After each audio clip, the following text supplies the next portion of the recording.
Tonight I want to talk to you about an installation called Pulsefield. So Pulsefield is an interactive space that can track the motion of people, and it can track a lot of people. So we're not talking about Connect tracking a few people.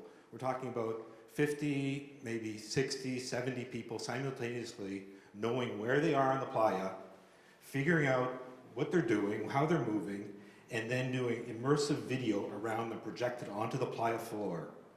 So what you'll see is the video all around you, and then with that, music that is algorithmically generated to accompany your movements. So we did a small prototype last year in front of our camp. It's up on the right to sort of give you some context. I mean, one of the guiding principles of this design was to make the pulse field sort of not present. So really, it's only a few little black pedestals around the perimeter, and what you're interacting with is the playa. This year we're making it bigger. It's about 40-foot by 40-foot square area.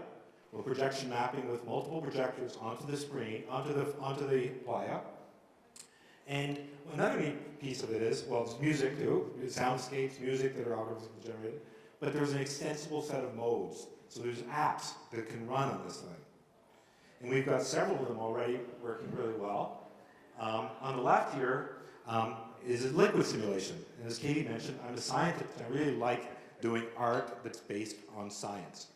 So in this simulation, we have Navier-Stokes simulation, which is basically the fundamental physics of liquids.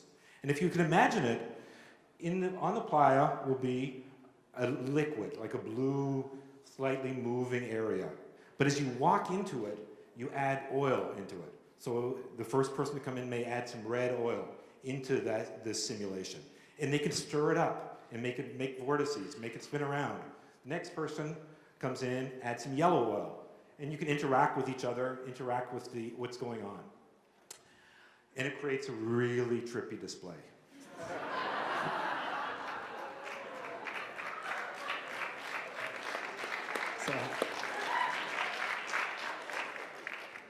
Next up at the top right is a guitar simulation. So we have a few actually that are based on musical instruments. So this one is drawing guitar strings on the ground, and as you cross over them, you strum the guitar at that particular fret position to give that note. And what I really like about this, and actually one of the design principles of a lot of these, is to create collaboration between people, to create emergent behavior. So for example, in the guitar, what will happen is everybody will be wandering around making random notes, and then somebody that plays guitar will get in there and say, everybody stop. You go there, you go there, you go there, and start playing chords, or try and play some, it's really hard though. Play some simple music. Down on the right is taking some ideas from molecular biology, taking some DNA. Each person gets a strand of DNA that they drag along. And this strand is made up of all the bases of DNA, A, C, G, and T.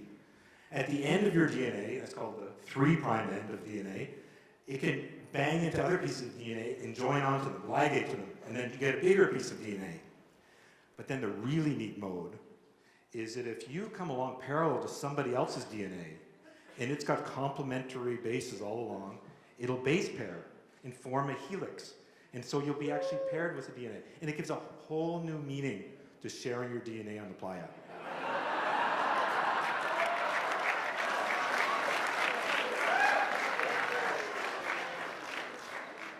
And then we also have a Dance Revolution. Some of the Pulsefield team up there. So we can just Dance Revolution without game pads. You can have 50 people all doing simultaneous dance in competition. A few more, there's Tron, like the light cycles from Tron. There's this Voronoi thing, which sort of, it's really weird. It's actually, I just put random numbers on there to make it look sort of more mathematical. But it makes music based on how long the lines are. Down here is an app that was inspired by an iPhone game. Actually, several of these were inspired by iPhone games, called Osmos, where you drag planets around and they spew out mass, they form gravitational attraction to each other, and you can go and absorb the mass of other people's planets too. So it becomes slightly competitive, but also collaborative. This whole thing has got a lot of technology built into it. So I'm using LiDAR, which is laser rangefinder. So we're shooting out lasers from multiple directions and measuring the time it takes for the lasers to bounce back. So that tracks them, and then tracking individual legs. So I know where everybody's legs are. So that way you can track movement of their legs individually, or if they're running or spinning around. And then that goes into some Java apps that map onto the projector. So then another neat thing it does, it knows where everybody is, so it can use projectors that don't create shadows. So it can fill in all the shadows. You can be standing in the middle of video and not see any shadows around you.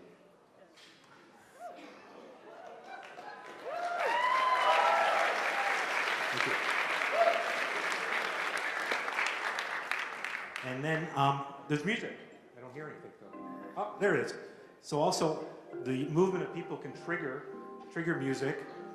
It actually ties into Ableton, so we can add in arbitrary tracks and arbitrary things, so that the position of each person is controlling a different Ableton track. If people know what Ableton, basically it's different tracks of instruments, and their position, their speed, who they're close to or not close to can trigger different clips. And you can also drive it into other music applications like Super Collider or Max. I'm sure a lot of people here are music people. And then we get 4-channel sound going all the way around people. So my call to action is, one of the things we've done is try to make this extensible. So we've put up on the website, pulsefield.com, instructions of how anybody that knows how to program in Java or processing can actually start building apps for the thing. And it's all of the hard parts done. Like, it just gives the apps the locations of everybody that's out in the Pulsefield, and you just do basic drawing commands, and it all gets mapped onto the ground. And what's neat about that, it only takes a couple of hours actually to put together the first app or two on this thing. We've had people new that have never touched this do it in that much time. And the neat thing is anything that people push up, we can add on to it. So in its rotating modes of operation, we add new and exciting applications. So check out that at pulsefield.com. Or music too, if anybody would like to collaborate and get some music on this. Some of the tracks are not so great, others are better, but it would be great to have somebody collaborate. And finally, you come and see it, obviously, Burning Man. Hopefully, obviously we don't know placement yet, but trying for the 3 o'clock plaza for this every night from dusk till dawn. And then it'll also be at the Exploratorium in the beginning of July for their After Dark, so you can come and see the evolving version of that then. And that's it. Thank you.